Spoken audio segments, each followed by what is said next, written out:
Hello, everyone. I hope you're having a great day.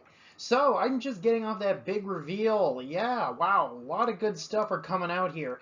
One big thing I just wanted to talk about, I think the thing that most people are talking about is that 40K is got some big changes coming up. Yeah, no, I'm not gonna lie. I've kind of had a bit of a hate, kind of love, but really hate kind of relationship with 40K over the years, especially in the most recent eighth and ninth editions. I just felt it. I just felt that as they tried to fix the game, they just made it worse as time went on. But I think I've really heard some good things coming up with the current announcement. So I just want to talk a little bit about those right now. So, what are we? Let's just start off with what are some of the lore changes coming out with 10th edition? Well, some of the main threads that we've gotten is, as announced, the Lion is returning, and judging by what they've kind of been describing and what's going to be happening, it looks like they're basically splitting up the two Primarchs to two paths of the galaxy. It looks like the Lion will be going into mainly the Imperium Nihilus to do battle with all the forces there, while Gilliman will be remaining on the Imperium Sanctus in order to handle a Tyranid invasion coming in from the galactic west. So it looks like, yeah, the Tyranids, after pretty much spending the whole last edition pretty much on the back burner, basically with the whole idea being everyone assumed they were done after getting crushed at Bow. But it looks like now Leviathan its main fleet has actually arrived. So apparently the original fleet that was broken at the Siege of Bow was apparently just a vanguard force. Now the true High Fleet Leviathan has come, and it looks like that'll be Gilliman's main focus of interest. It looks like for this edition, at least to begin with. I think this is kind of interesting too, because I think because this is what I assumed going forward. Like I know I always had the feeling that when they brought the Lion back, he was basically going to become the big head honcho in the Imperium Nihilus, and he's probably going to team up with Dante and just basically just clear out all the chaos and orcs and whatever that are taking on the Imperium. And but then this always then of course that always lent the question, well, if he's doing that, what's Gilliman doing? Well, he's doing the Ultramarine thing. He's gonna go fight Tyranids. So I'm all for tradition. So this is good for me. Yeah. So, for in terms of rules, it looks like we're going to be seeing a major change up for 40K's rules set overall. Yeah, from what I've been told so far from the announcements is that this is probably going to be the biggest major change up in 40K's rule set probably since the change up from 7th edition to 8th edition. Now, I don't think it's going to be quite as drastic as what we saw from 8th edition to 7th edition, where we basically redid pretty much the whole rule set. But we are looking at a much bigger change up than what we saw with 8th edition to 9th edition. Like in the biggest thing being is actually a smaller rule set overall. Like we apparently, from what we've been told, we're getting a massive reduction in the amount of rules and the complexity for 40K. Like for what he says, we're looking at fewer stratagems.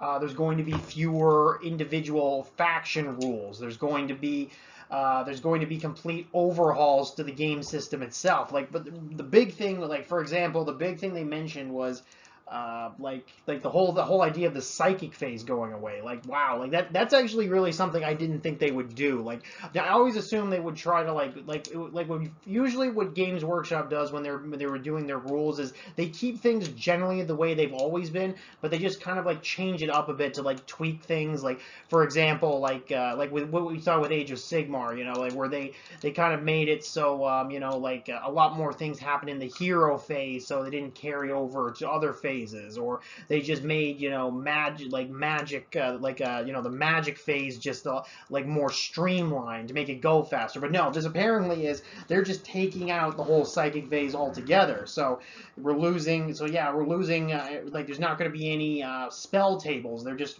instead of no psychic tables, but instead they're just going to be just flat rules. So like he said, instead of like a spell that you would take off an army table that would say, okay, this unit gets +1 to hit, +1 to wound.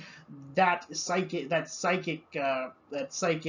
unit will just have a rule that just says that unit gets +1 to wound, +1 to attack, or whatever. So now, obviously, they'll have to find ways to balance that, but that's actually pretty interesting. And honestly, I actually think that's probably the better way to go. Like, in fact, actually, that means that currently, Age of Sigmar, even though, in my opinion, they originally simplified their quote-unquote psychic magic phase, they are actually going to be the one that's going to currently still have their magic tables and their magic their spell casting phase. And I still, and you know what, I still see the value in keeping things like that, like having defined phases. But on the other hand, though, doing stuff like this, like getting rid of entire phases, streamlining activations, it just makes things a heck of a lot easier. In addition to this, they're also heavily going to be, like, the whole idea of them, like, completely overhauling the rules and making them more like Age of Sigmar, chef's kiss to me. One thing I always hated about 40K is I just never understood why there was always so many of the rules just aren't on the data sheet. Like, when 40K was going from 7th edition to 8th edition, I thought, oh, cool, that means all those gun profiles that you have to look through like 4 different books to see all the stats for, they'll all just be on the data sheet. And at first they did that, but then as the codexes started coming back and we lost all the indexes, then they started going back to their old habits. Like, if you have like units that had a lot of different gun options, okay, well, now all those options are now in the special weapons section, the heavy weapons section, the sergeant's weapons. You have to have his own table right here. And then, not to mention, all those rules that used to exist in 7th edition, like on the unit profiles, those all got taken away and turned into stratagems. So not only so now I have to look at all these tables. Now I have like 40 stratagems I got to memorize. In addition to that, then we had like army rules, and then sub-faction rules, and then we really got bad when the Space Marines, especially the Loyalist Space Marines, they all, like, the different sub-faction chapters, they all got their own like faction books. So then, you had the Iron Hands book and the Imperial Fist book, and each one of them so now I have to memorize the main rules plus the sub-faction rules, plus all their stratagems, plus all their sub-faction abilities, plus all their artifacts and whatever, and it was just a mess. Like, I could barely keep up. Like, and then on top of that, it just got so the lethality of 40K just went through the roof. We got, like, for example, Termagants here. It got to the point where we had Termagants, like units of Termagants, just one-shotting Bane Blades. Like, okay, well, maybe not quite to that extent, but it was pretty darn close. Like, yeah, it was just, yeah, and don't even get me started on some of these like army creation. You basically needed to take a night course just to figure out how all these detachments worked, especially back in 8th edition. So, you know what?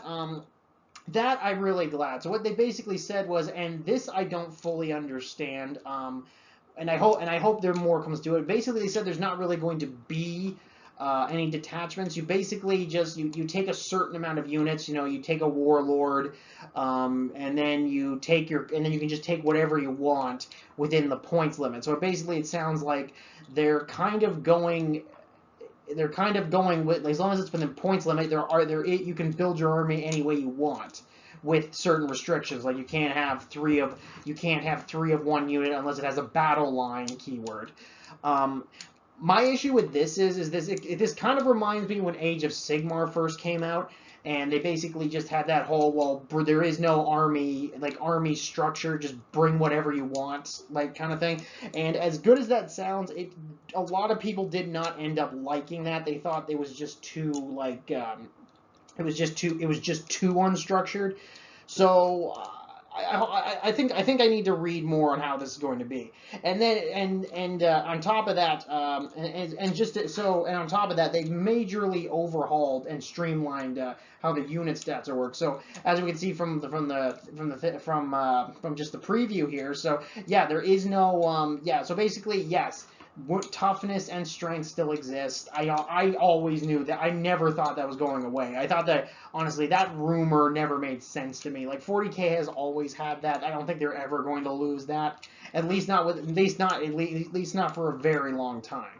They're just, like I said, so basically they're just taking the strength of they're taking away the strength characteristic and they just put it onto the weapon profiles. And this is basically what I'm talking about here. Like, this is much more like an Age of Sigmar War Scroll, and it's so much better for it. Like, I always thought seriously, why do you have to take all these different weapons and just put them everywhere? Just put all the weapons that they can use, just put them on the War Scroll. The majority of their special abilities, just put it on their battle sheet or whatever the 40K equivalent is. Because look how simple this is. Like, we don't need a stratagem that tells you when you can use the special ability. Like, we don't need all the termagants guns to be on a list. We have to cross reference. Just have them all here. And on top of this here, it also sounds like the rules for armies are going to be greatly reduced. Like from what I remember in the talk, it's like for example, like armies are going to have only like 6 good stratagems, and their army rules are only going to be like a page long. But that's going to change for sub-factions. Like, so I'm assuming, like, okay, so you have your army rules, and then you'll have a page for, like, Imperial Fists, and this is their Imperial Fist rules, and here are their 6 stratagems. Like, it's just massively reduced in scale.